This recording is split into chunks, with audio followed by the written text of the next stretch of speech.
حضرت عبدالمطلب دا د حضرت حسن زوی دی. خپل نوم د ده شیبه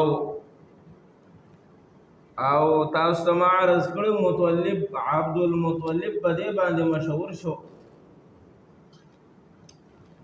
چې کله پلار وفات شو، پلار واده کړو په مدینه منوره کې د شام په سفر کې وو.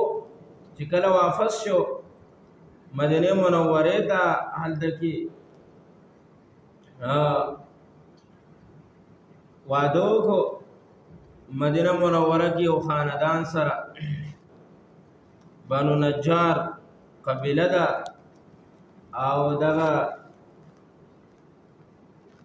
د عبدالمطلب مور نوم سلمہ، هغې سره واده وکړو او حضرت عبدالمطلب هلته کې پیدا شو.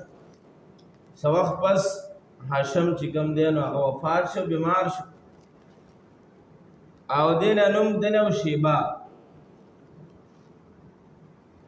بیا دا مطلب چې دی نو دا د هاشم ورور دی، ورپسې لاړو مدینه منورې ته حالات معلومولو دپاره. هلته کې چې لاړو پته ورته ولګېده چې دی خو رښتیا وفات شوی دی. ځان سره وراره راواخیستو شیبه. چې کله مدینه مکې مکرمې ته راورسېدو خلکو ته تپوس کوي دا څوک دی؟ وایي دا عبدالمطلب یعنې دا زما غلام دی. ځکه کپړې څښا شوي را سفر اثارو پې او دی خو عزتمند خلک وو، د قریشو مشهور خلک وو، دوی مالداره کورنۍ وه. نو په دې باندې ورته ځان بدې ښکاره شو چې داسې ورته ویم چې دا زما وراره دی. بیا چې کله سنبال که واپس یې راویستو بیا یې ورته وي چې دا زما وراره دی. په عربو کې دا عادت و چې اکثر به خلک په لقب باندې مشهورېدو. دې مشهور شو په عبدالمطلب باندې. بهرحال عزتمندو مسلمانانو، دی هم چې کله غټېدو هغه د پلار هغه خوبیانې ده کې هم موجود وي، د حاجیانو خدمت کول او دارنګې د غریبانانو مسکینانو سره امداد کول او د حج ټول کار چې کوم دی دا یې په خپله ذمه باندې واخیستو. بیا الله تعالی د باندې څه احسانات کول او یو احسان یې دا وکړو چې کله جرهم قبیله ما عرض کړو مخکې تقریبا په تفسیر کې تیر شوي. جرهم قبیله دا د چې کله راله او د بنو اسماعیل سره آباده شوه او بنو اسماعیل او جرهم قبیله دا یو بل کې خلط مل شو، نه ګډ وډ شو، هغه هم ډېره شو دا هم ډېر شو. بیا دې منځ کې څه اختلاف راغلی او د اختلاف نفس دا بنو اسماعیل دا یې وایستل د مکې مکرمې نه.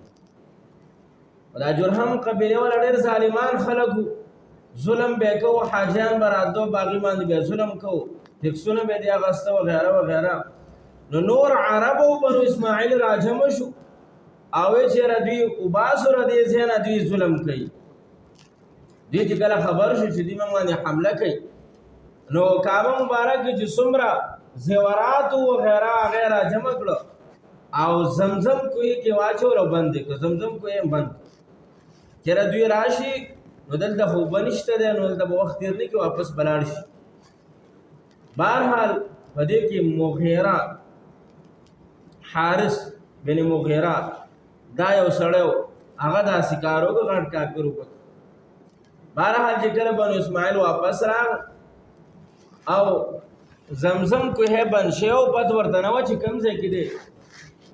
بیا خلکو کې وروسته پورې دا نوم صرف یاد و چې زمزم کوهی دلته شته دی، خو پته ورته نه وه چې کوم ځای دی. وخت تېر شوی و ډېره. عبدالمطلب د دې باره کې سعی او کوشش شروع وکړه چې دا زمزم کوهی به کوم ځای. خو خلک ورپسې خنداګانې کولې چې دې څه لیونی شوی دی. بهرحال